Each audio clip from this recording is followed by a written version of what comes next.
Vamos a iniciar entonces con las palabras a la doctora Teresa Cucubaranda, para quien lo recibimos con un fuerte voto. Doctora. Muy buenos días con cada uno de los presentes en este magno recinto.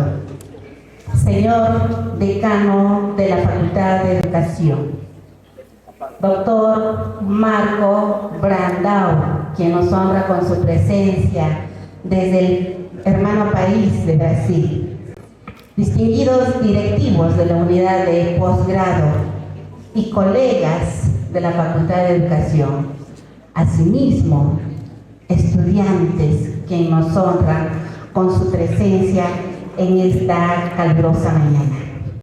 Es un honor para mi persona dirigir estas palabras al iniciarse esta conferencia para un diplomado internacional en inteligencia artificial. Este diplomado está siendo organizado por la unidad de posgrado de la Facultad de Educación, con conocimiento de que esta es una herramienta actual que exige tanto a docentes como a estudiantes a involucrarnos en ella y a ser parte de nuestra vida cotidiana, pues hemos visto por conveniente realizar un diplomado de modo que nos brinde de todas las herramientas necesarias para que, como forjadores de educación del presente y del futuro, pues hagamos de ella parte de nuestra práctica pedagógica. Solo así estamos seguros, estimados colegas y estimados estudiantes, nosotros podemos afrontar a este mundo cambiante lleno de retos con uso de tecnología de actualidad. En ese sentido, permítame dar la más cordial bienvenida al doctor Marco Brandão. Por favor, el recinto lo recibe con un fuerte voto de aplausos, porque sabemos que vamos a aprender mucho de él. Entonces, están los jóvenes aquí ávidos de su presencia. Y bienvenido a cada uno de ustedes también, para que podamos sacar el mejor provecho y los mejores aprendizajes de este proceso formativo. Muchísimas gracias. Bien, continuando con este programa, vamos a darle la palabra a nuestro decano de la facultad, al doctor Rudecindo Momán Guaita, para quien le pedimos un fuerte voto de aplauso. Doctora Teresa Cucubaranda Espinosa, directora de la unidad de posgrado de la Facultad de Educación. Estimado doctor Marco Brandão, que nos complace con su presencia, colegas de la facultad, de otras facultades también de nuestra universidad y jóvenes estudiantes. Este año comenzamos con los eventos académicos internacionales a nivel de facultad, dirigido a nuestros docentes, a nuestros estudiantes, egresados, grupos de interés y también nuestros colegas administrativos. En esta oportunidad vamos a tener una conferencia inaugural como apertura de este diplomado internacional sobre la aplicación de la inteligencia artificial en los procesos educativos y también en el campo de la investigación.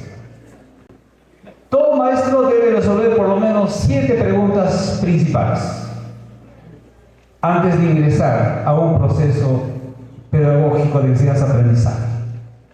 Debe definir en primer lugar para qué enseñar, para qué educar o para qué dirigir el aprendizaje. Ese para qué tiene que ver con los propósitos, el objetivo, hacia dónde dirigimos o vamos a dirigir un proceso educativo formativo. El segundo elemento, la interrogante, es ¿qué? ¿Qué es lo que vamos a enseñar? ¿Qué es lo que vamos a orientar que aprendan los estudiantes? Ese qué tiene que ver con los contenidos científicos, disciplinares, formativos también de aspecto personal, social, etc. El tercer elemento es el cómo. el cómo, tiene que ver con el método, con la estrategia, ¿no es cierto? En cuarto lugar, el con qué, o haciendo uso de qué recursos, medios, materiales. Y ahí entra en el cuarto componente todo ese campo amplio de la tecnología, todo el campo de los medios, recursos, materiales, didácticos, recursos educativos en general. Y seguramente ahí tiene mucho que ver la inteligencia artificial. Pero creo que va más allá de los medios y recursos que utilizamos en el proceso de enseñanza-aprendizaje. Por la magnitud, por la aplicación y por las implicancias que tiene en la educación y en la investigación en la actualidad. Y eso justamente vamos a iniciar a reflexionar a nivel institucional con el doctor Marco Brandao. Y en el proceso diplomado también se profundiza y se desarrollará en estos meses hasta el mes de agosto. El siguiente elemento ya tiene que ver con el espacio, dónde, cuándo, cómo dosificamos el tiempo, etcétera, etcétera. Por lo tanto, la temática es bastante amplia y para el docente es clave en la actualidad. Seguramente los maestros de la Facultad de Educación tenemos mucho que aprender, mucho que practicar y aplicar estas nuevas tendencias de la inteligencia artificial. Y seguramente muchos de ustedes como estudiantes nos llevan tal vez algunos pasos inclusive adelante, y eso es bueno. Entonces, colegas docentes, jóvenes estudiantes, estos minutos que vamos a compartir con el doctor, aprovechar lo mejor posible, y también a nombre de la Facultad de Educación, a nombre de la Universidad Nacional del Centro del Perú, del doctor Amador Vilca Tomás Sánchez, nuestro rector, a nombre del doctor Eli Caro Mesa, vicerrector académico, le damos la cordial bienvenida y bonita estadía, estas horas, estos días que nos va a acompañar. El doctor Brandao viene desde Cerro de Pasco, donde ayer han trabajado también con los colegas de la UNDAC, ¿no? Entonces, bienvenido y jóvenes estudiantes, aprovechen lo máximo. Muchas gracias, colegas. Señor decano, doctor Destino Amanueta, decano de nuestra Facultad de Educación, doctora Teresa Pucuaranga, colegas, estudiantes.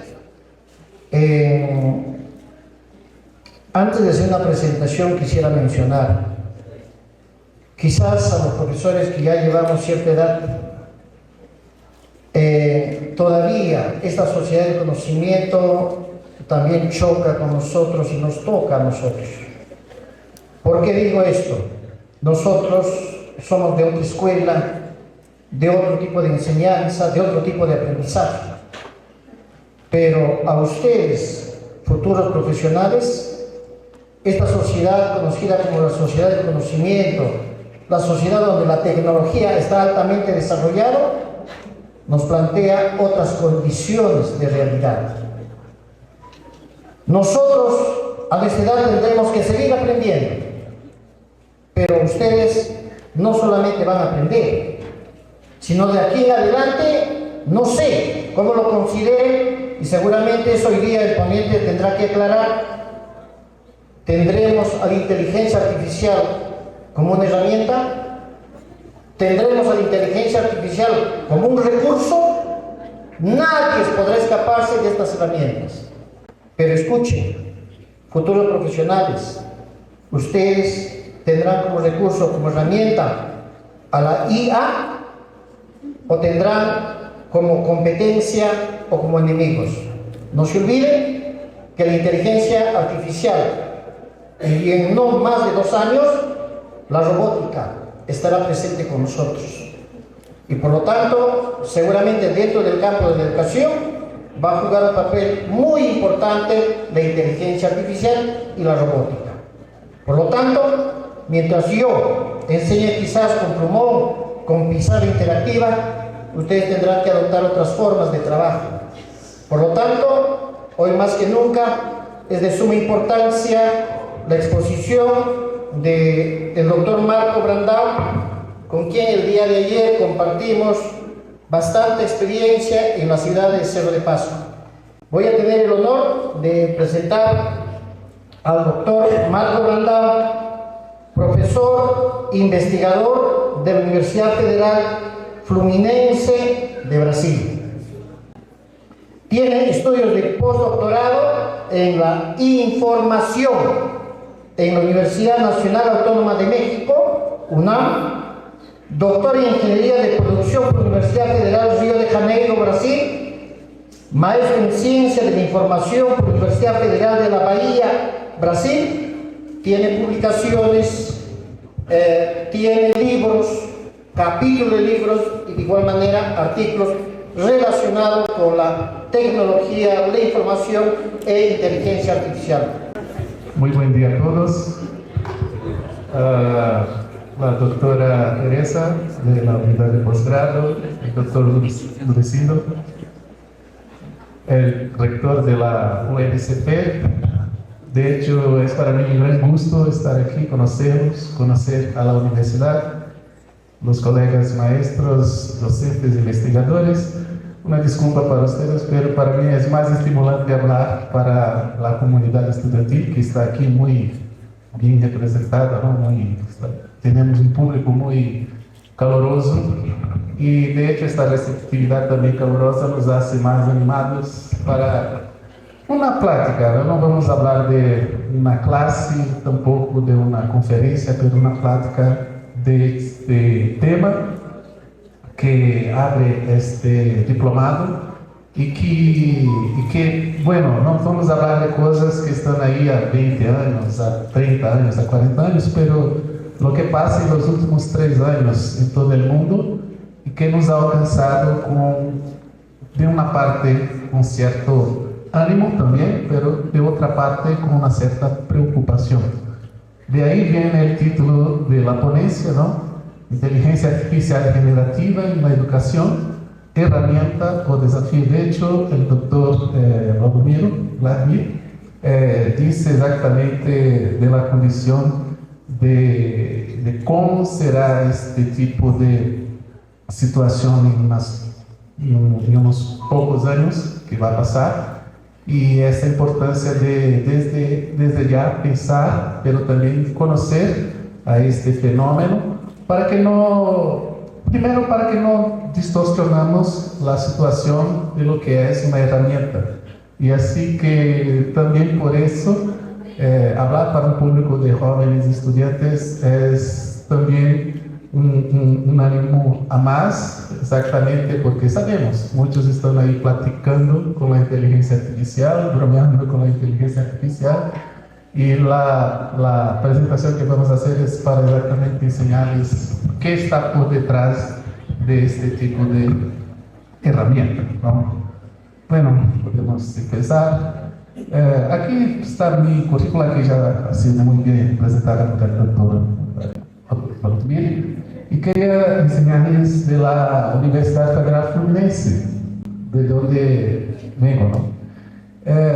Para ustedes, este es el estado de Río de Janeiro. Entonces, la Universidad Federal Fluminense es una de las poco más de 110 instituciones federales de Brasil. Es una gran universidad. De hecho, además de la sede aquí en la ciudad de Niterói, él está también en otros 9 municipios del estado, convirtiéndose en la Universidad Federal más abrangente del Brasil.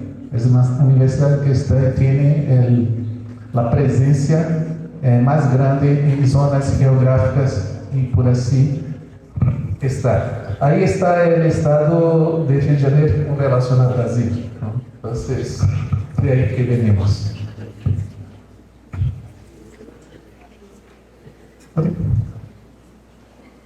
Aquí algunas fotos de la universidad. De hecho, es una gran universidad. Y para aquellos que quieran visitar Niterói, Río de Janeiro, siéntanse invitados. Puede pasar.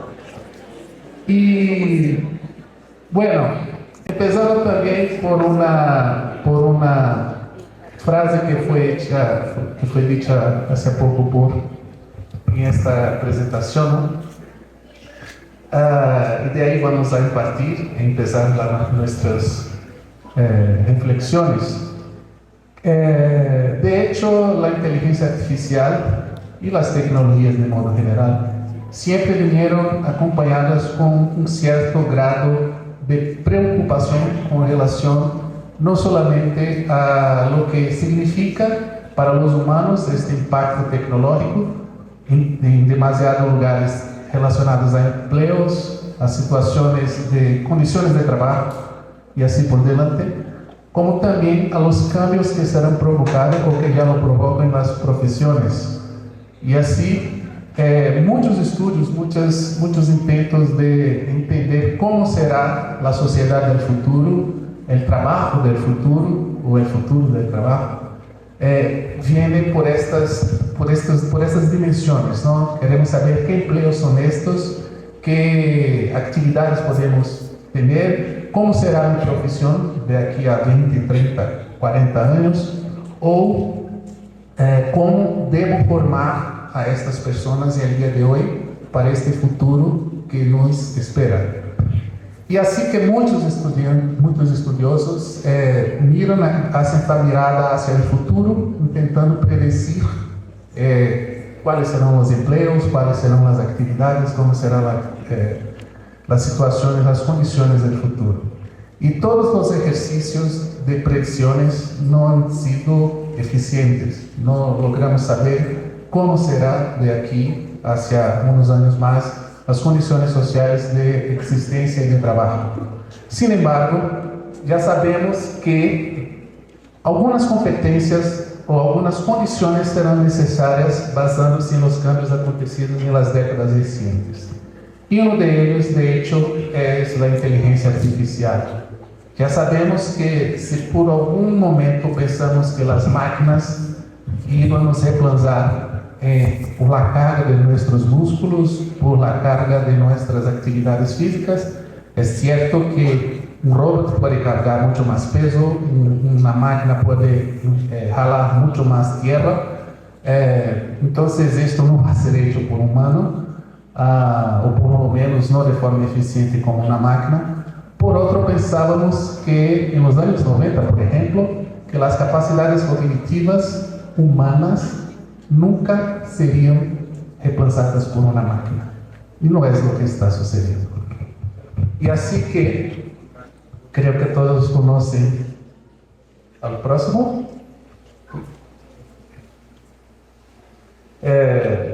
Este es Harari, es un historiador muy famoso que anda estudiando exactamente la historia del futuro, basándose en las situaciones que andamos viendo en lo presente, y es exactamente lo que dice con relación al mundo del trabajo. Para él, el problema no es crear nuevos empleos, ellos van a existir en algún lado, pero crear nuevos empleos en los que el desempeño de los humanos sea mejor de lo que de los algoritmos. Y si así pensamos, ¿cómo puede el ser humano superar a una máquina? ¿Cómo puede el ser humano superar el ChatGPT o cualquier cosa que pueda hacer trabajos o de forma muy eficiente hacer lo que nosotros estamos intentando ocupar, estudiando, nos tornando expertos? Y ahí viene una cosa muy interesante. Si queremos tener una situación de destaque en la sociedad, si queremos competir exactamente entre un cargo, una función de empleo con otra persona, ¿cómo puedo dejar que una máquina haga por mí cosas que van a ser, en muchos casos, que van a hacer la diferencia en una contratación, en un destaque, en una situación futura de trabajo? Y así que la inteligencia artificial, esta es considerada la madre del pensamiento computacional contemporáneo. Janet Wing, en los años 2006, 2010, ha desarrollado la forma de pensamiento computacional como una importante competencia para que los estudiantes empiecen a tener para lo que sea en los cambios del futuro, del trabajo, de las actividades. Y para ella, No se trata incluso de enseñar a pensar de forma como una máquina piensa, de conocer cómo piensan las computadoras, porque ellas no piensan, ¿no? En verdad, quien piensan son los humanos. Y es así que, en parte, la inteligencia artificial refleja parte de la forma de pensar o de reconocer una pequeña capacidad de lo que llamamos en los humanos de inteligencia. La inteligencia es mucho más compleja, como vamos a ver, ni todo lo que llamamos de inteligencia artificial es exactamente una inteligencia. Bueno, estos son los 4 tiempos del avance de la sociedad, de la economía, ¿no? Y aquí estamos viendo exactamente hoy en día lo que llamamos de industria 1.0, 2.0, 3.0, una relacionada a la mecanización, otra relacionada a la electricidad, la otra relacionada a la automación con computadoras y electrónicos, y en la última están exactamente los tiempos contemporáneos, donde vemos que además de los componentes electrónicos, mecánicos, de electricidad, está ahí algunas situaciones nuevas que impactan no solamente la forma de se trabajar en la contemporaneidad, como también nuevos trabajos, nuevas condiciones de trabajo. Y así que, y así que este proceso que llamamos de transformación digital no está solamente el cambio de cosas que ya hacemos tras años a lo digital. No es solamente tener en el lugar del marco de una clase un marco digital, no es solamente esto. O no usamos más papeles para escribir y usamos nuestros notepads o cualquier cosa. Estamos hablando de cambios que antes no serían pensables, y razón por las cuales la transformación digital no es solamente convertir al digital antiguos procesos, antiguas formas de hacer las cosas. Estamos hablando de que la transformación digital involucra la convergencia de muchos aparatos que antes no estaban ahí dispuestos para, por ejemplo, ya no logro más leer un texto en papel sin tener en mi cabeza un comando de find, ¿no? Buscamos palabras en un texto electrónico de forma muy sencilla, y cuando lo tomamos en un papel, bueno, por lo mismo quiero tenerlo.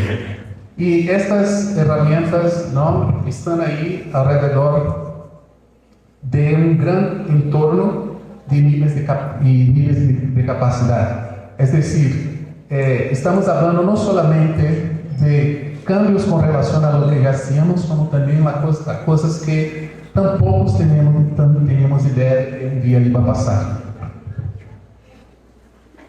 Bien, entre todas las tecnologías existentes, ya se sabe que el futuro apunta para estas 3 tendencias con relación a lo que va a ser o los próximos tiempos de la inteligencia artificial. La primera es exactamente la Internet de las Cosas, es decir, un conjunto de sensores que ya están ahí en ciudades, en casas, en nuestros teléfonos, en nuestros relojes. Es decir, estamos ahí informando datos y más datos, información y más información por distintos medios que tampoco nos hacemos tan conscientes. ¿Ustedes tienen idea de cuántas empresas tienen sus smartphones? No tienen idea. ¿Tienen idea de cuántas informaciones son compartidas por cada una de estas empresas en tu smartphone u otras tantas empresas? Tampoco. Entonces, no estamos tan conscientes de que estamos siendo monitoreados todo el tiempo, incluso cuando estamos con nuestros teléfonos, aparatos desconectados.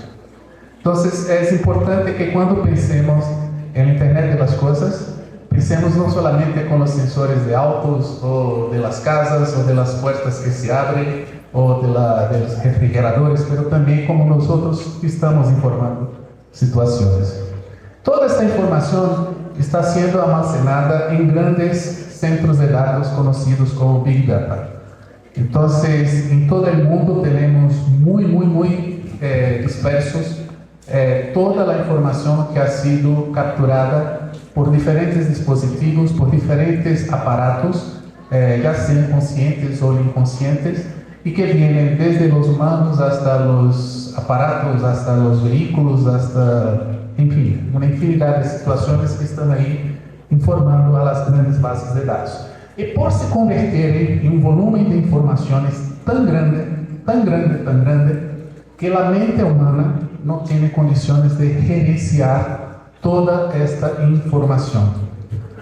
Por esta razón es que se ha usado exactamente la inteligencia artificial para ordenar esta información o jalar aquello que nosotros humanos necesitamos de estas grandes potencias de datos. Sin profundizar también, ¿sí? Ya les dice que esto, ¿no? La Internet de las Cosas está distribuida entre diferentes situaciones no humanas, pero también nosotros humanos tenemos ahí una infinidad de cosas que estamos procesando con relación a este gran Big Data, ¿ok? Los Big Data, por su vez, son, ordenan datos de diferentes naturalezas, desde de redes de investigación, de análisis, de volumen, de visualización y así por delante, hasta que tenemos en este entorno a esto que llamamos de inteligencia artificial. Por concepto, la OCDE y la Comisión Europea traen estos dos tipos de cosas, pero así que vamos a ver cómo se procesa este tipo de entendimiento, incluso para que ustedes cuestionen, piensen lo cuánto están seguros de estos conceptos acerca de lo que es inteligencia artificial. Bueno, en primero no podemos hablar de una sola inteligencia artificial, sino que dos.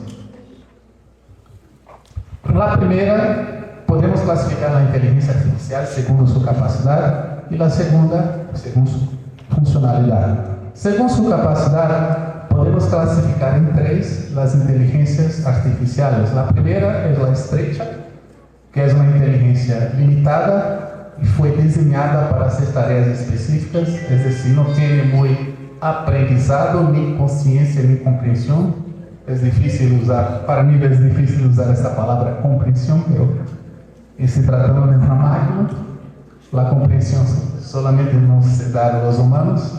Y podemos mencionar incluso algunos apps que ustedes deben usar, ¿no? Alexa, Netflix, son ejemplos de inteligencia débil o estrecha. La segunda es la inteligencia general, que es aquella que tiene la capacidad de aprender y realizar cualquier tarea intelectual humana. Y ahí sí estamos hablando de estos nuevos chatbots, destacadamente el ChatGPT, que ha sido un gran ejemplo de esta clasificación de inteligencia artificial según su capacidad. Al fin tenemos la inteligencia artificial superinteligente, que es una ficción, que superaría la inteligencia humana en todos los aspectos. Sería el Ultron, ¿no? Pero no creo que lleguemos a este punto.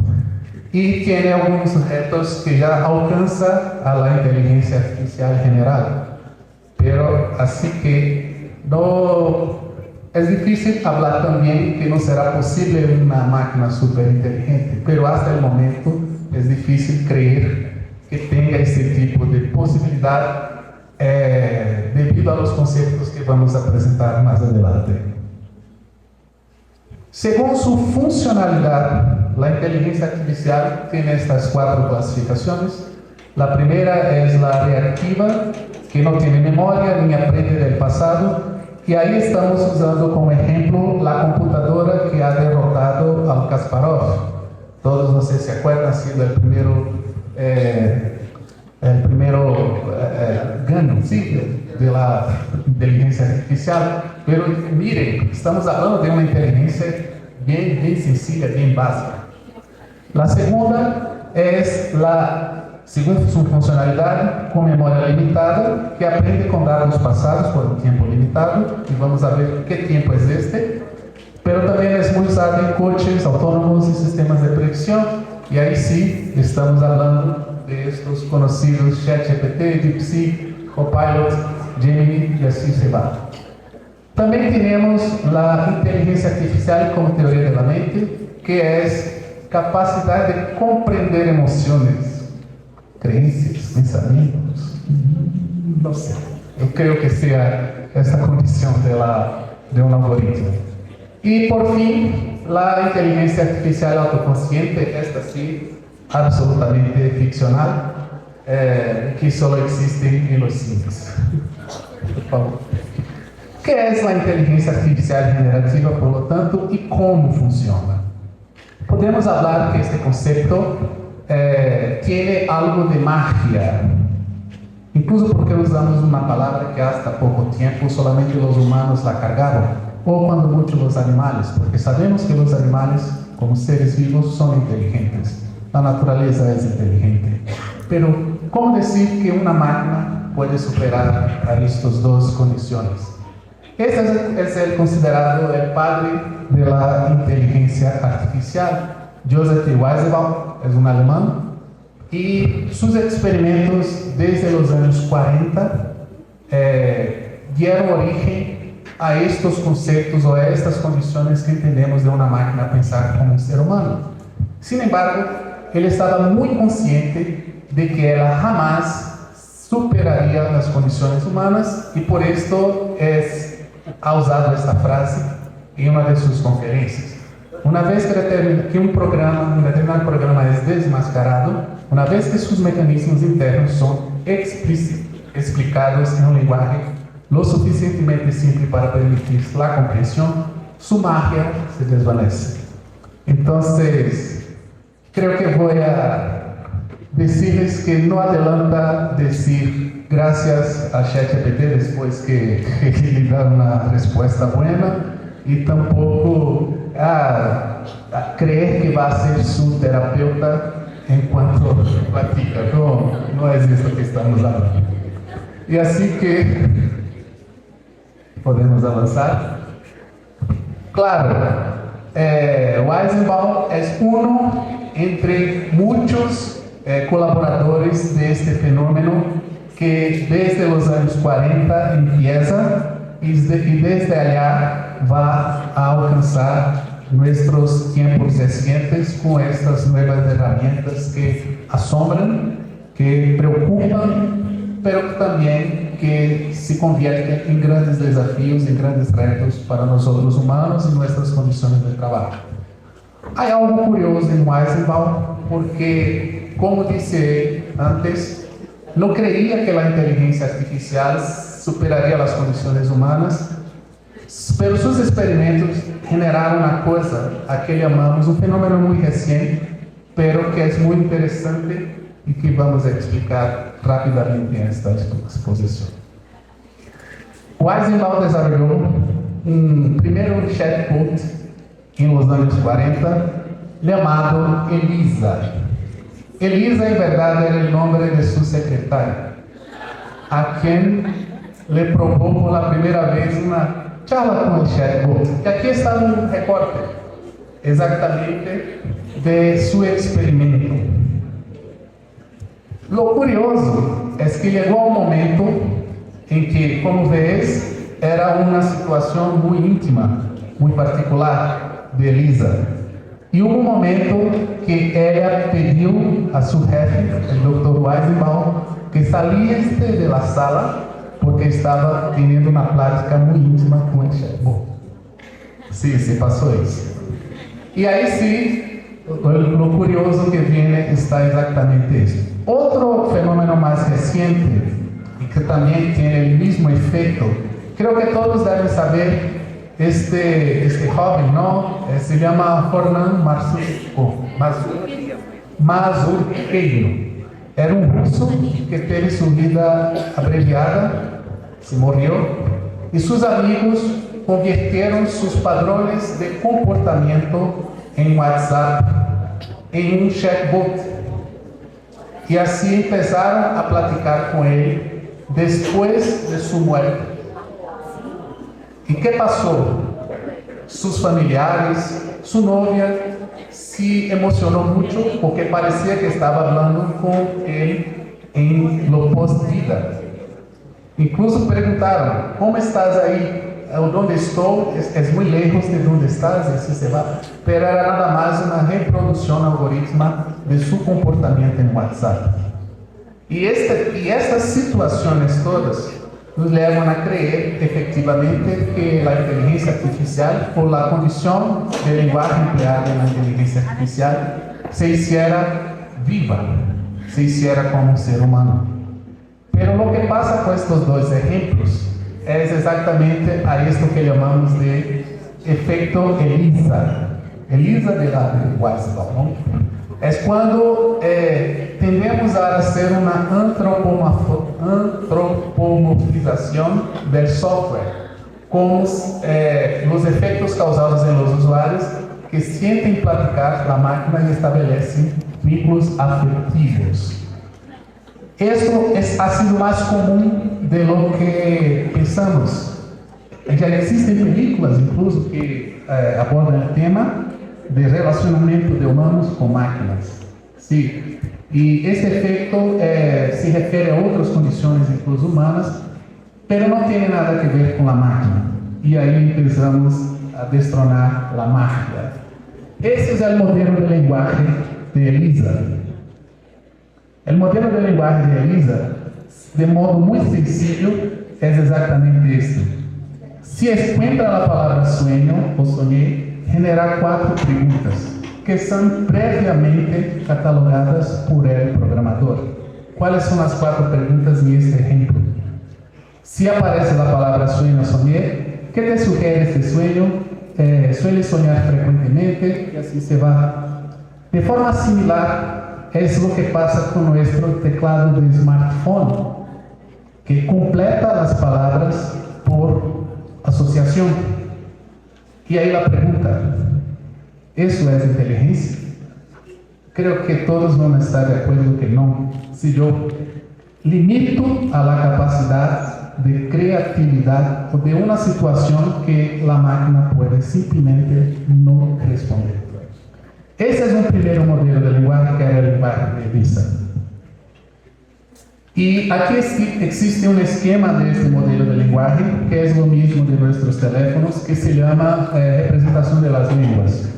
No tiene memoria ni aprende del pasado, y solo responde a estímulos actuales. Y hay un modelo muy sencillo que es aplicable a nuestros teléfonos de forma offline. Elisa era offline, era una computadora.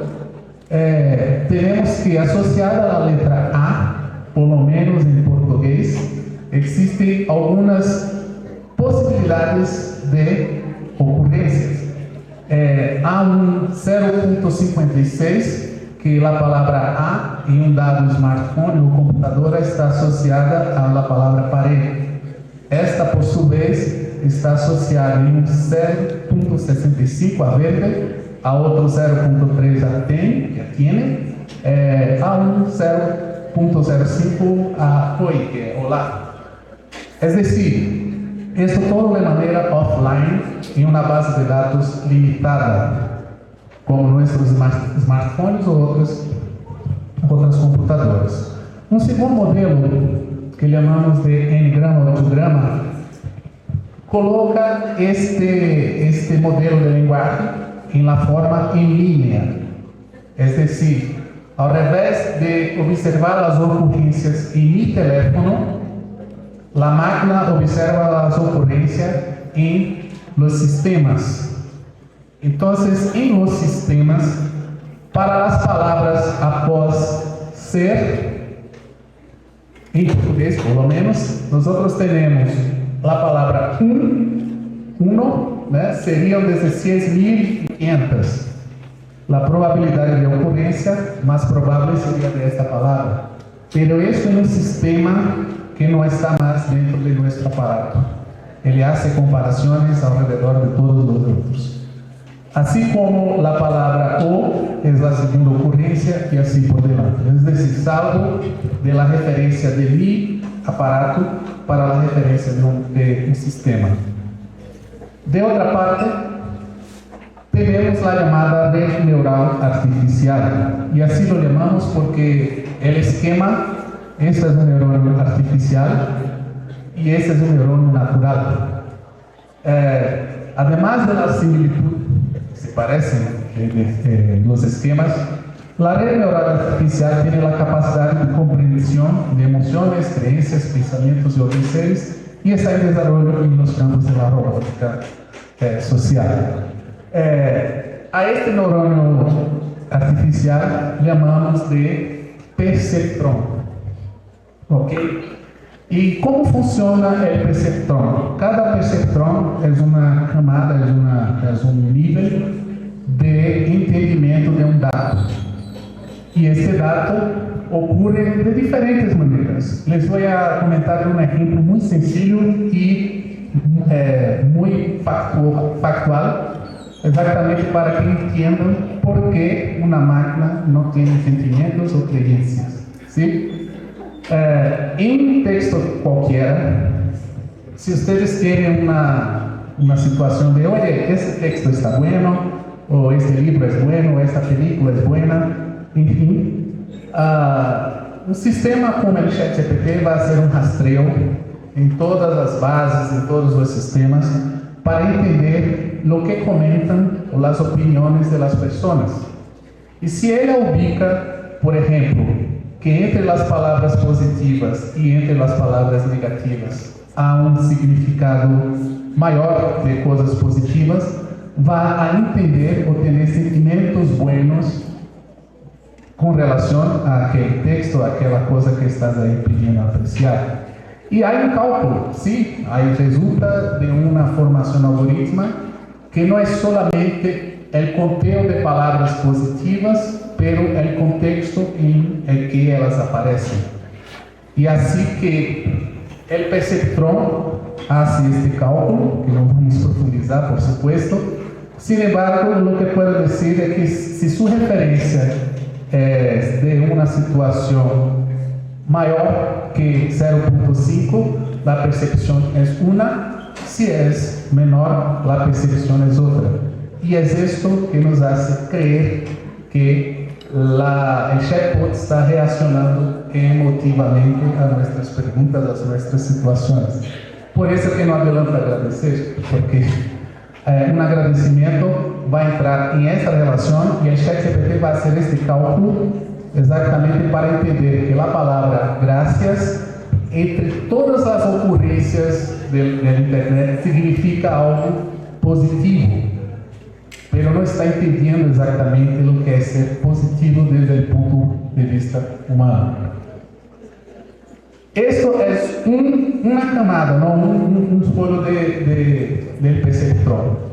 Existen muchos modelos que se ocupan de la red neural artificial. Uno de ellos es el perceptrón profundo, o el otro es la red neural recurrente y la otra es la red residual profunda. Miren que son esquemas que siempre están usando muchos perceptrones. Este es el modelo del ChatGPT. Es una red neural muy compleja. Además de tener esto, tiene esta situación aquí que ella enfoca en ciertas situaciones. Aquellos que ya han tenido experiencia de probar el ChatGPT saben que puede regresar a cierto punto de la plática para pedir, oye, con relación a lo que dijiste sobre el fenómeno de los campos energéticos y no sé qué tiene que ver con esto que acabas de comentar? Entonces él va a salir de la punta hasta aquí para enfocar lo que dijo. Bueno, le dice esto, y así se va. Entonces esta es la gran mascarilla del ChatGPT. Y así que podemos hablar que él tiene no solamente 175 mil millones de parámetros que procesa por segundo a través de 96 capas de perceptrons. Este es el secreto de ChatGPT y de otras tecnologías como DeepSeek han aportado a los términos de inteligencia artificial. Y ahí vamos a desmistificar exactamente estas situaciones, ¿sí? Primero, esto que les enseñé no tiene nada que ver con cómo los humanos piensan. Nosotros no actuamos así. Incluso porque una máquina no tiene aquella situación que observamos alrededor de una persona. Una persona no es solo palabras ni intelecto, ¿sí? Son otras cosas también. Entonces, no son como los humanos, no piensan como los humanos, no tienen opiniones propias, es decir, todo que procesa un chatbot no representa su opinión, pero una tendencia a través de las preguntas que haces a aquello que intenta saber a través de un proceso que llamamos de machine learning, que es enseñanza de máquina. No son bibliotecas con textos almacenados, es decir, no están como ELISA en un aparato, en una base de datos limitadas, en un pendrive, no. No puede indicar las referencias utilizadas en el texto generado, es decir, produce algo basado en ideas presentes y en Internet, en los sistemas, pero, y esto nosotros vamos a regresar para comentarles de una situación muy particular, de la situación de derechos autorales, en fin, y no son otros que repiten lo que han aprendido, no guardan textos, aprenden patrones lingüísticos desde los usuarios, desde las personas que hacen sus referencias de trabajos. Y así podemos hablar que de las aplicaciones de IA como herramientas, ¿ok? Y como herramientas, ¿para qué sirven estas herramientas? Bueno, son muchas, hablamos mucho de DeepSeek, de ChatGPT y todo. ¿Y por qué ChatGPT? Entre todas es la primera más empleada. Entonces, su nivel de aprendizaje está elevadísimo. Pero creo que en unos años más, otras inteligencias artificiales, a la medida que fueran siendo usadas, van a tener este tipo de desempeño, de eficiencia. Dicen que el DeepSeek ya está llegando a estándares muy altos y creo que no va a tardar mucho para superar al ChatGPT. ¿Qué puedes hacer con estas aplicaciones? Desde situaciones como una búsqueda de definición, preguntas, conceptos, hasta crear imágenes, hacer un código de programación, evaluar un código, redactar un contrato, en fin, existe una infinidad de capacidades intelectuales asociadas a las inteligencias o a las aplicaciones de inteligencia artificial. Y curiosamente, de ahí empiezan también los riesgos, ¿no?, de un uso no tan consciente de estas herramientas. ¿Qué creen que usa el ChatGPT para generar sus respuestas? Bueno, aquí están viendo, un 60% es contenido no curado. Son blogs, son sites que están ahí en Internet, son opiniones diversas que son manejadas por muchas personas no exactamente correctas, científicas, que han empleado métodos para ofrecer respuestas a preguntas sociales y así se va. Otros 22% son Reddit, 16% libros, y debo decirles, no son libros científicos, ¿sí? Son libros en lo general, de ficción, no ficción, artigos académicos y así por delante, que pueden o no ser revisados. Un 3% Wikipedia. Además de estas situaciones, todo este contenido está em inglês. Es decir, el ChatGPT ocupa sus respuestas basadas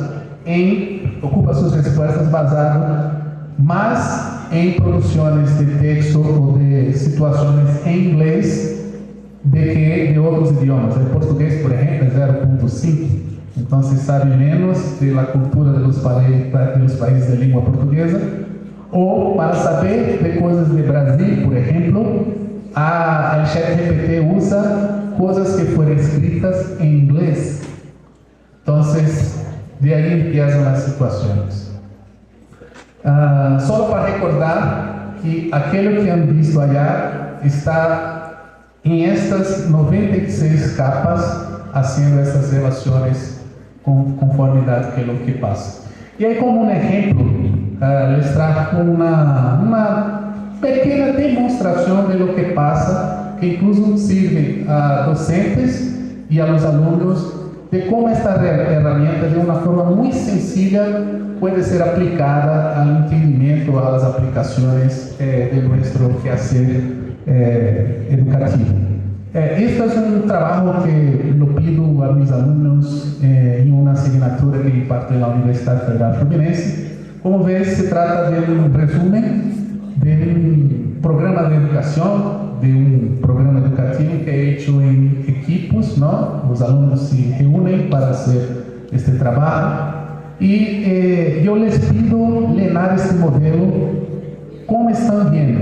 Es autoinstructivo y tiene unas criterios ahí, ¿no? Describa en 5 líneas el nombre completo del programa, cuándo fue creado, los recursos, los presupuestos que los hacen financiamiento y así por delante. Yo experimenté estas dos situaciones primero como un alumno. Yo tomé este trabajo y pedí al ChatGPT hacer este trabajo por mí, con estos parámetros. Oye, ChatGPT, cree un resumo con estas características. En 5 líneas, el nombre completo, bla, bla, bla, bla. La experiencia fue exactamente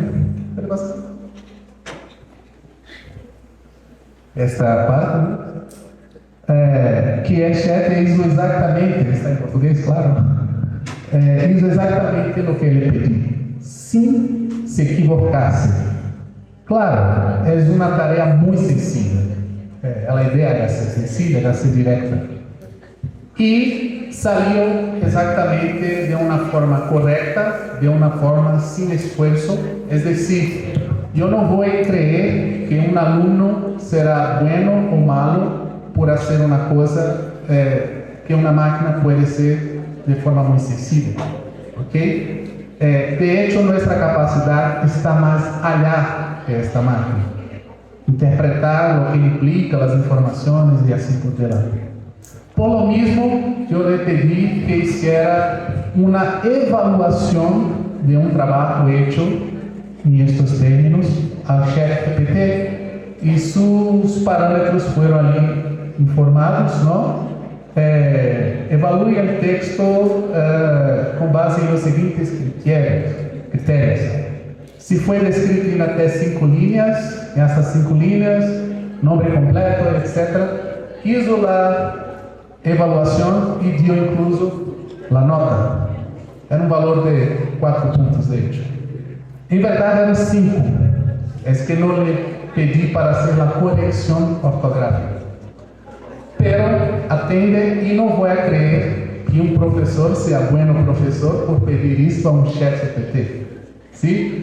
De hecho, su condición está más allá. No es hacer una corrección objetiva que una máquina puede hacer. Vamos a hablar de estas dos partes más adelante, pero arriba está lo que llamamos de prompt y abajo están las respuestas que son provenientes de estas instrucciones. Y ahí sí, ética y autoría híbrida, ela es una amenaza al pensamiento crítico, porque, como les dije antes, yo no puedo creer que el pensamiento crítico de una máquina sea pedir hacer un trabajo por mí, y tampoco no puedo creer que el pensamiento crítico de la evaluación de un profesor sea poner parámetros para decir si ese trabajo atende o no atende. El pensamiento crítico está más allá que estas dos condiciones que una máquina puede hacer. Y así que un texto que es producido en inteligencia artificial, ¿de quién es este texto? Ya que si él se ocupa de usar incluso producciones de personas y no de otras máquinas para crear un texto, todo que está en la web, todo que está en los sistemas, ha sido producido por humanos. ¿Cómo puedo referenciar estas producciones una vez que el ChatGPT, como vimos, no hace referencias de quién ha producido cierta información? Y ahí sí, el primer reto, el primer desafío es exactamente las condiciones de autoría de derechos autorales. En el Reino Unido se dice que las obras generadas por inteligencia artificial no hay un autor humano de la obra. Entonces, ofrece condición de que la inteligencia artificial reclame esta autoría, aunque no se sepa cómo, pues las fuentes originales de las respuestas generadas por estos chatbots pueden ser difíciles de rastrear e incluir en las obras de derechos de obra de autor. Es como nosotros investigadores hacemos al producir un artículo. Hacemos referencias, citas, ponemos los datos de donde sacamos, citamos nombres. Un chatbot no lo hace. Y ahí resulta que, aún así, aquelas regras que estamos hablando de que no son, que dice sobre exatamente essa. Esse é o complicado de se pensar em uma autoria ética através de um sistema de inteligência artificial. Asimismo, em el ano de 2023, o Tribunal de Internet de Pequim reconheceu um logro de intelectual a um chatbot. E mais recente, reconoció incluso una producción de una obra en Estados Unidos por un recurso de inteligencia artificial. Ustedes no están viendo, pero hay un otro dilema. Cuando se reconoce la obra de una canción, de un dibujo, de un libro, hablamos que pertenece a alguien, tiene un copyright, le pagamos derechos. Vamos pagar derechos a quién? A la empresa que produció el algoritmo, ese prompt, ¿entiende?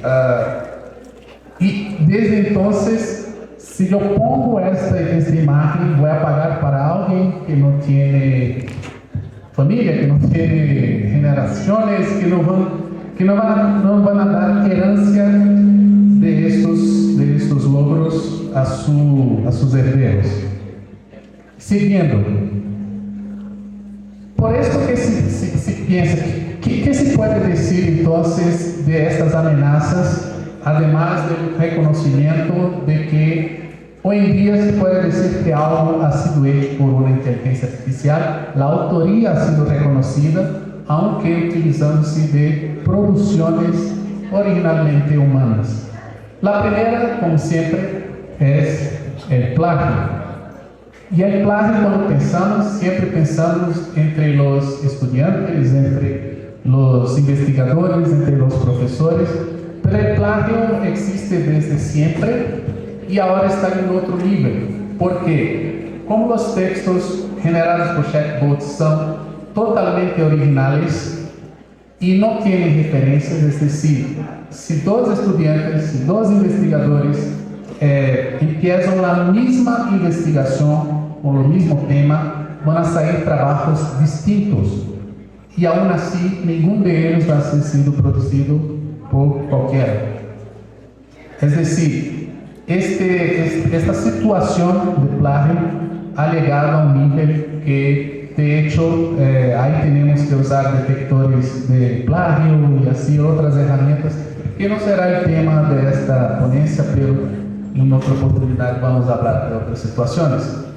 También este es otro desafío que incluso nos impone a los docentes. Aquí estamos hablando de muchos de la Facultad de Educación, de esta situación de lo que llamamos de cognitive offloading, que es una flojera intelectual, una flojera basada en la condición de que en aquella tarea que les dice, si un estudiante hace un prompt, pues sale el trabajo. Entonces yo no necesito ocuparme con ciertas tareas si tengo una máquina todo el tiempo resolviendo. Y mire ustedes, como bien lo dijo el doctor Vladimir, si yo dejo a una máquina hacer las cosas por mí, ¿cómo puedo esperar tener un empleo en el futuro? ¿Cómo puedo esperar? ¿Qué diferente voy a hacer de una máquina o de otra persona si ya no logro tampoco pensar por mí mismo? O pensar de forma creativa o pensar de forma desasociativa, es decir, Thomas Edison ya decía, ¿no? Cuando criticado por alguna idea muy avanzada, no se te olvides que ¿cómo se llama? Sube contra el viento, ¿no? Entonces, es estas condiciones que nosotros humanos todavía tenemos. Y así, si yo dejo la tecnología manejar todo lo que yo incluso puedo hacer, no tendré creatividad para salir de las capacidades que una máquina me puede proveer. Y si una máquina puede proveer, ella puede proveer a todos. No va a haber distinción entre las dos personas que van a hacer el mismo trabajo, la calidad que va a distinguir una persona de otra, pero la calidad de la respuesta de un recurso de inteligencia artificial de otro, del uso, nada más. Sí, el desplazamiento laboral es la primera cosa que creemos, y ahí regresamos a la charla exactamente de que yo vengo de una generación incluso de que los docentes en mi pregrado, en mi formación profesional, tenía miedo de ser sustituido por la computadora. No, la computadora va a reemplazar al profesor y todo. Y estos discursos, crean, vienen hasta la fecha exactamente por este miedo, ¿no? De que la máquina, haciendo cosas mejores que nosotros suponemos, nos va a reemplazar. Cuando la situación es entender las limitaciones que esto causa, incluso en las capacidades de que fueron definidas para ser, y innovar, ¿no? De hecho, la palabra de hoy es innovación personal, innovación laboral. Otra cosa que siempre nos comentan, sobre todo los estudiantes de humanidades incluso, es que las respuestas de las inteligencias artificiales no tienen ética, son sesgadas y todo, cuando en verdad, como las máquinas aprenden con los usos que se hacen de ella, cada vez más que un equipo tiende a una respuesta a esta o a aquella, es con base en las ocurrencias que suele suceder en los sistemas que están ahí abrigando todos los procesos de preguntas, de respuestas y así por delante. Es decir, las IAs no tienen senso ético y tampoco son sesgadas sin la interactuación humana. ¿Ok? Por fin, algo también que era una de las primeras cosas que ha impactado a la sociedad, no nos olvidemos de los casos, por ejemplo, que yo no dudo que hayan sucedido en Huancayo, acerca de los deepfakes y de la desinformación. En Brasil ya hubo crimes, asesinatos de pueblos a partir de informaciones equivocadas que corrieron cierta comunidad y así incendiaron casas y hicieron situaciones muy feas por cuenta de la circulación de informaciones falsas. ¿Ok? Então essa é uma outra situação que cada vez mais nos ha impuesto um grande reto, um grande desafio às autoridades, pero principalmente à ciência. Não nos olvidemos que a pseudociência existe e agora está com muita força. Bueno, e já yendo a la finalización, eso está con nosotros, está en nuestras manos, está en nuestras condiciones en cuanto docentes, en cuanto estudiantes, en cuanto profesionales, en cuanto personas que viven en una sociedad que está siendo ahí tomada por esta realidad. Por lo mismo, la idea que les quiero proponer, ¿no?, para reflexionar y entender que ya que tenemos estos riesgos, ¿qué podemos hacer para entender y mejor aplicar la inteligencia artificial en nuestras condiciones laborales, humanas, entre otros? Primero es entender todo lo que les dijo hasta el momento, ¿sí? Son camadas, ¿no?, son situaciones en las que los modelos de inteligencia artificial operan desde registros humanos. Estos registros humanos no son rastreables. Un chatbot no puede hacer referencias. Él crea un texto, algo que ha sido producido por una o más personas y se le informa como si fuera él, ¿tá? Entonces, ¿cómo operar basado en estas condiciones? Le decimos que la ingeniería de prompts es saber hacer instrucciones para obtener buenas respuestas al ChatGPT. Y de ahí que para eso existen muchos modelos de ingeniería de prompts. Yo creo que en el diplomado van a hacer este tipo de explotación para entender cómo emplear mejor los profesores y los alumnos los comandos para las instrucciones para obtener un buen provecho de la tecnología de inteligencia artificial. Por ahora, yo les recomiendo que todos aquellos modelos deben aportar básicamente estos 5 ítems, ¿sí? La instrucción clara, el contexto de la instrucción, los ejemplos que pueden ser solicitados, la especificación y las informaciones adicionales para obtener la respuesta exacta a lo que es preguntado. Este es un modelo, ¿sí?, básico que desde este se puede desarrollar todos los otros. De aquí yo les comento, incluso esto aquí ha sido obtenido por el propio ChatGPT, es decir, el ChatGPT les enseña cómo hacer una buena ingeniería de prompts. Y aquí tiene las instrucciones. Yo le pedí para hacer una instrucción de cómo empezar una investigación. Y miren ustedes, plantea tu pregunta, solicita una revisión. Esto todos son comandos para el ChatGPT, es un prompt.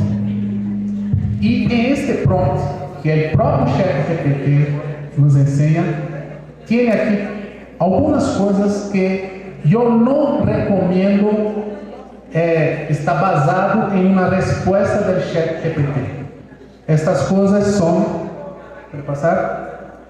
Exactamente estas.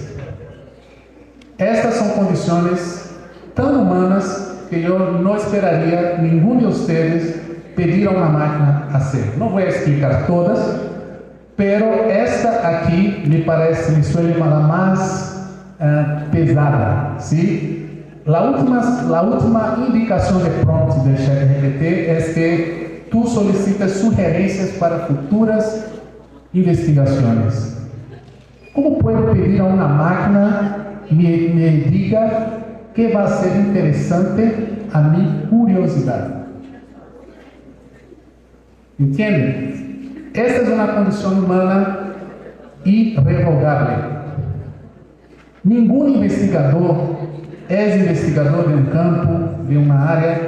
La elección de ustedes por sus carreras no fue algo que le pidieron, así muy por lo contrario, ¿no? Tal vez si lo escuchamos a nuestros padres estaríamos en otra decisión de carrera, de situación. Mucho de lo que de las escojas de nosotros, de las decisiones de nosotros, están basados en experiencias, en sentimientos.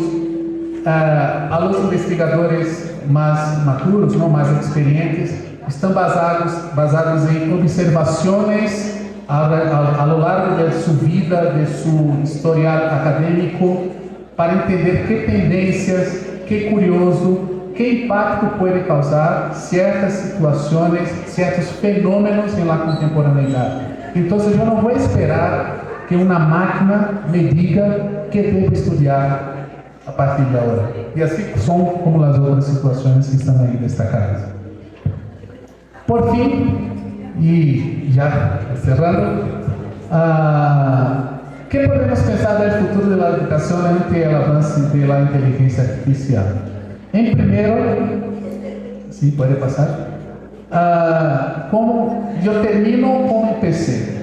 Las respuestas son complejas. Todas las predicciones que todos los investigadores, todos los estudiosos, están aquí, muchas autoridades del área de educación, hicieron sobre el impacto de la tecnología en la educación, no han se convertido exactamente como esperaban, ¿no? Los cambios están sucediendo, muchas cosas entraron, salieron, se naturalizaron y otras están por venir. Y nosotros tenemos que estar no exactamente en una postura combativa, pero tampoco en una postura alienada. Miren ustedes que entre todo eso, platicando con muchos colegas, amigos, ahora algunos países están regresando a los libros de papel. Países que empezaron incluso con el uso masivo de tecnologías, de laptops, etc. Y uno de mis amigos me dijo, bueno, yo soy favorable, por mí todo era digital. Y yo les retruqué, bueno, me parece más ecológico reciclar papel que producir baterías de litio. Porque estos equipos necesitan de baterías, de electricidad y todo. Ah, verdad. Bueno, entonces, por esa razón es que cuando pensamos en estos cambios y en todo que va a venir de la tecnología, debemos tener este cuidado de no ofrecer respuestas listas y tampoco tener posturas que son absolutamente entusiasmadas, pero tampoco combativas, porque eso va a venir y es lo que está ahí por suceder, ¿ok? ¿Y qué podemos decir entonces de esas condiciones? En Brasil empezó, sobre todo después de la pandemia, una discusión muy fuerte sobre la presencia de la enseñanza a distancia irrestricta. Y eso es este punto de que no se puede ser tan entusiasta, porque no va a haber formaciones en absoluto en el formato a distancia. En particular porque existen situaciones de curso aquí, que yo he visto que tiene pregrados de educación física. ¿Cómo podemos formarnos educadores físicos a través de la enseñanza a distancia? No sé, creo que eso no me parece bien. Un médico o una situación, ¿cómo se construye un puente sin modelos reales? Entonces, lo que puedo decirles es que no habrá una absoluta adopción de este modelo de enseñanza, pero sí una integración entre algunos componentes de este modelo con otros con función presencial. Asimismo, también devemos ter em conta de que os processos educativos não são unicamente adição de informação. Muitos colegas, muitos profissionais entendem que impartir uma classe é meter-se a uma sala, oferecer um texto e depois cobrar esta informação em uma prova, em um trabalho. Isto é instrução, ok? La podemos obtener leyendo un manual, un guión. El trabajo del docente es otro. Es hacer exactamente una máquina puede instruir. Entonces, el profesor debe superar esta posición de instrucción, no que no sea importante, pero no debe ser lo único que debe hacer en una clase. Y ahí sí, reaprender quiere mencionar lo que significa educar. Implica competencias más amplias. Como les dice, no es hacer un trabajo como lo de mi ejemplo. Le da, mire, haga este trabajo con un modelo y el alumno, yo lo voy a corregir usando exactamente la misma herramienta. No es esto. Esto es lo mismo. La máquina puede hacer. Les enseñé. Entonces, debe pensar algo más, tanto los docentes quanto los estudiantes, de qué hacer con este tipo de recursos. Al fin, el docente necesita actuar en aquello que una máquina no será capaz de proveer, el sentido del ser humano. Y una vez más, les comenté, curiosidad es una cosa humana. No es una máquina que va a hacerte curioso. Aunque ustedes se interesen por programación, por algoritmos, etc., esta curiosidad no les enseñó una máquina. Entonces, ese es un primer punto, pero no es lo único que debe actuar un docente. No podemos dejar de decirles también, yo también apoyo a mi universidad en el administrativo, y desde esta perspectiva yo entiendo que la universidad tendrá distintas formas de proporcionar formación. Algunas de ellas serán incluso impartidas por sistemas de inteligencia artificial, otras no, serán exigidas muy pesadamente la presencia y la intervención de la actuación humana. Además de que, una vez más, los estudiantes y los profesionales necesitan entender que no va a ser usando la inteligencia artificial para hacer las cosas que quieren que hagan, que va a convertirlos diferentes, que va a convertirlos un recurso humano interesante a cualquier empresa, a cualquier trabajo. Porque si yo no me propongo a usar la inteligencia artificial para externar mis capacidades y no la capacidad de la herramienta, ¿cómo voy a ser un diferencial en un mundo globalizado, en un mundo que exige competencias que no están solamente en una máquina? ¿Ok? Y por fin, el currículo y las certificaciones se estructurarán de acuerdo con las naturalezas de las disciplinas, es decir, disciplinas instructivas, disciplinas de campo, disciplinas de investigación, de pensamiento, disciplinas que van a ser técnicas, otras metodológicas y así por delante. ¿Sí? Asimismo, miren ustedes que no pasan de reflexiones basadas en situaciones muy actuales. De hecho, lo que les enseñé son cosas de los últimos 3 años.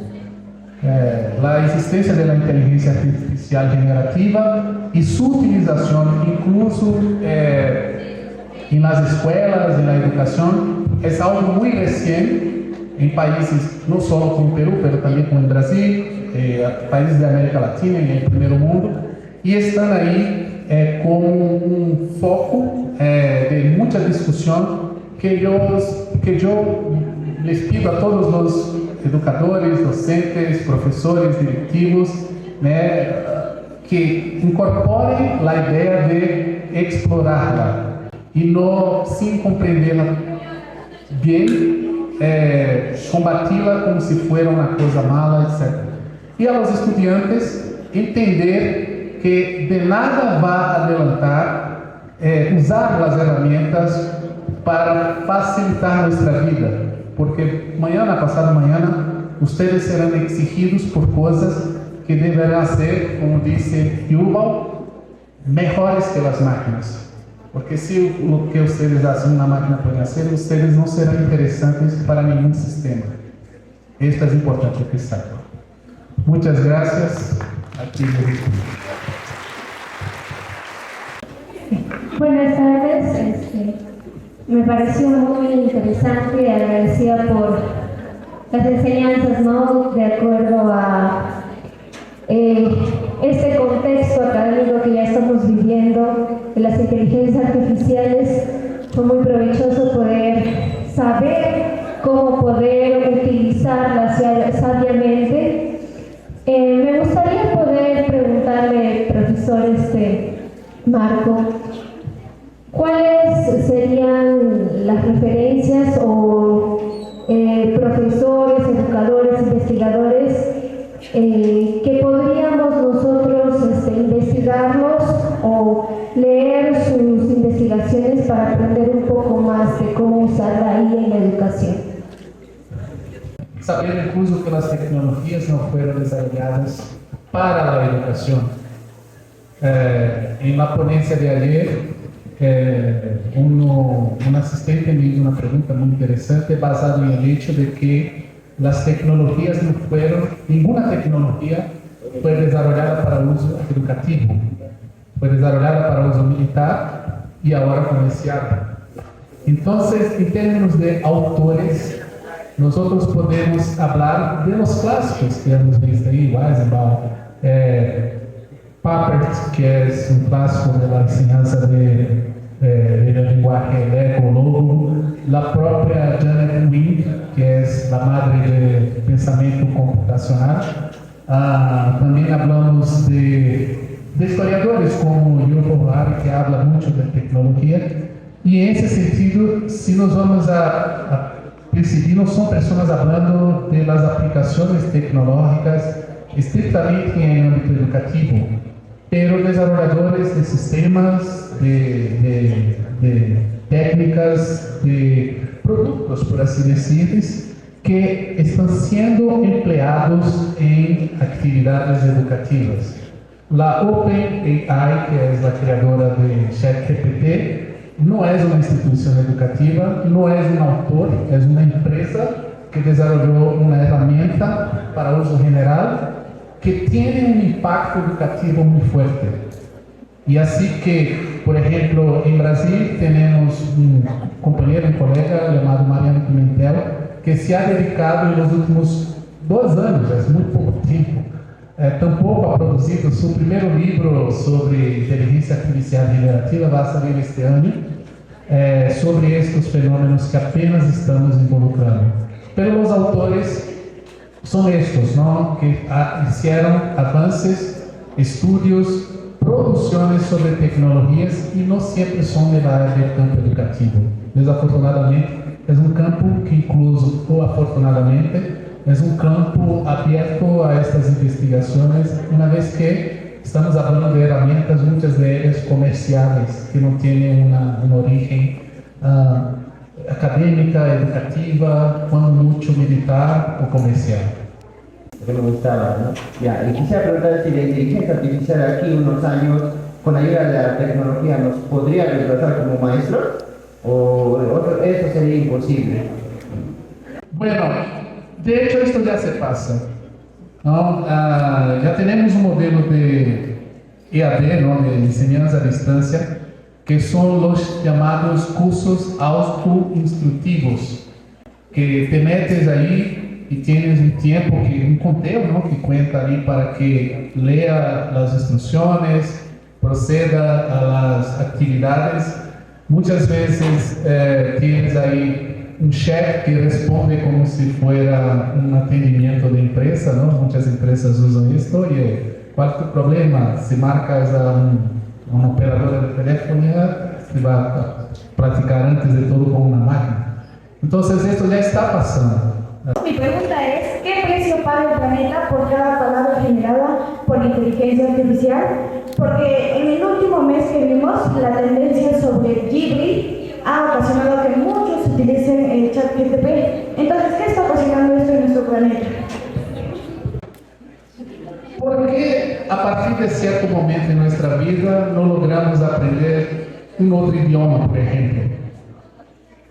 Cuando nos metemos a una clase de inglés o de un idioma que no es nuestro idioma natural, nunca lograremos hacerlo hablar con un nativo. Y cuando piensas, ¿cómo es que un nativo aprende a hablar?